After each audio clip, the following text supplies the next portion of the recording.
We begin tonight with breaking news out of Fergus Falls, Minnesota. 2 people are in jail in the death of a little boy. The victim is 6-year-old Justice Ray Burland. The 2 people arrested are 40-year-old Bobby Christine Bishop and 44-year-old Walter Henry Winhoff, both of Fergus Falls.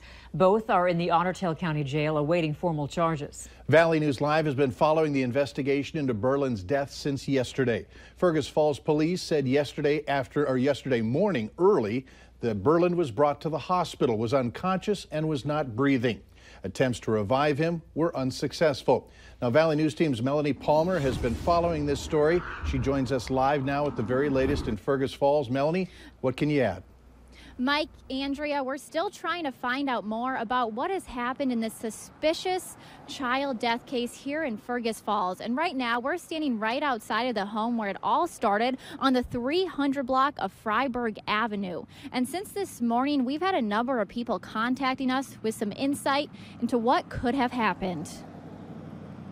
They were all lined up right there, and they were going through bags out in the front yard over there of stuff. They were bringing stuff out of the house and going through it. During the early morning hours on Monday, neighbors watched as police flooded the 300 block of Freiburg Avenue in Fergus Falls.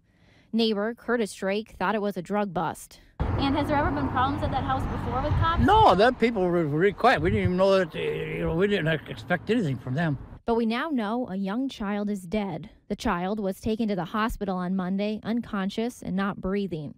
Medical professionals were unable to revive him. Someone who says they are a family member has told us that one person is in jail. Law enforcement has been unwilling to give up more information on the case. When we asked the police department about the person in custody, they referred us to the jail, and the jail referred us to the police. Multiple people who say they are connected to the child and the person who may be in custody have reached out to us about this case. They say the situation may have started in Washington State, with the adults and kids only having recently moved to the Fergus Falls area. These same people have told us the 2 adults living in this home were not the legal guardians. We went to the Department of Human Services to get more information on past reports concerning the children in the home, and they are currently processing our request.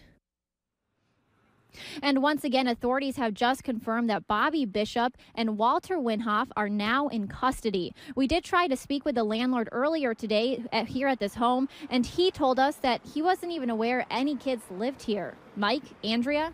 All right, thanks, Melanie. Live from Fergus Falls. Be sure to tune in to Valley News Live at 9 on Fargo CW, and Valley News Live at 10 will have more on this breaking news story. Today's sunshiny sky was just what the doctor ordered for those with the seemingly never-ending winter blues. That and warmer temps help to get rid of some of the snow. Hutch, what about tonight's weather planner? Well, for some of us, it looks very quiet. Others will see some changes. But first and foremost, take a look at the temperature differences across our region. Mid-30s in northern Minnesota to mid-60s in central South Dakota. We have some showers of snow across central Minnesota. Those are shifting eastward. Clearing skies in the overnight hours will allow temperatures to slip into those chilly 20s as we go through the overnight hours. By morning, we'll see a chance of increased clouds. And out to the west, the development of some areas of freezing rain Wednesday morning. If your travels take you westbound first thing tomorrow, make sure you're checking the road reports on valleynewslive.com. We'll see this system move into our area late Wednesday. I'll have hour-by-hour details in a moment. All right, thanks, Hutch. You bet. And make sure you have the Valley News Live Storm Team weather app so that you can keep up with the weather anytime, anywhere. You'll get the latest forecasts and conditions so that you can plan your day. All you have to do is search VNL Weather in the App Store and download it for free. A warrant is out for a North Dakota woman accused in an alleged adoption scam. Mothers have accused Betty Jo Krenz of Woodworth, North Dakota, of staging adoptions and stealing money. Court documents show Krenz told one mom she was heavily involved in the Savannah Graywin case and expected to get custody of Graywin's child. Krenz now faces both felony and misdemeanor counts of theft and another felony for using personal information without permission. If convicted, Krenz could get up to 10 years in prison and $20,000 in fines. Police want you to know about a high-risk sex offender who's on the move. 52-year-old Donald Lee moved to 2002 Dyke Avenue in Grand Forks. His new home is just a few blocks from the University of North Dakota. Lee was convicted of raping a child in 2014 and indecent exposure in 1993 in the state of Washington. 98 sex offenders live, work, or go to school in Grand Forks. Of those 98, 9 are considered high risk, which are the most likely to recommit a disturbing crime.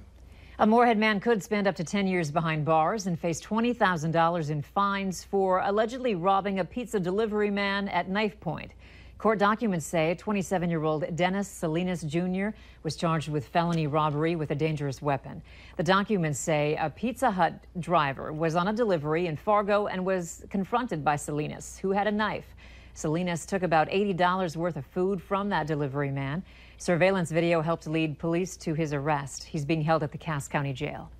In Bemidji, the police department needs your help in tracking down 2 people. Take a look at the photos on your screen.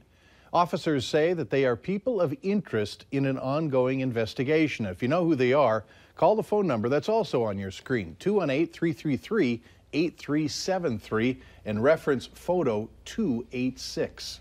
The next time you drive past a school bus, you may want to make sure you've got both hands on the wheel. Otherwise, you could be busted by the bus for distracted driving.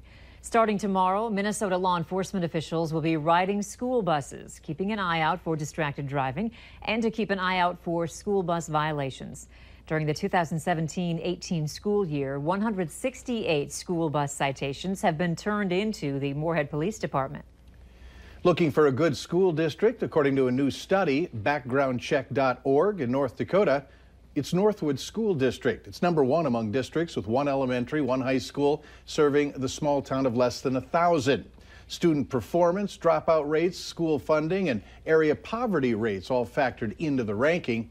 Rounding out the top 5, Mohall-Lansford, Sherwood, Wyndmere, Central Valley, and Kindred.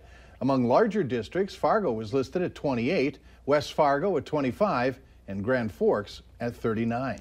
The Jamestown Regional Medical Center will be celebrating Better Hearing and Speech Month this May by providing numerous free screenings. The center will hold the screenings from May 8th through the 10th. Officials say every adult should have a baseline hearing exam because hearing loss can happen at any age, and it's important to have your hearing tested on a yearly basis. People who work in industries around machinery and in consistent noise are especially at risk for hearing loss. In many cases, those industries include manufacturing and agriculture, 2 common professions in the Jamestown area. A fierce competition rolls into Fargo this week. The 2018 National Collegiate Roller Hockey Championships has more than 1,000 people between players, coaches, and fans, all visiting the valley over the next few days.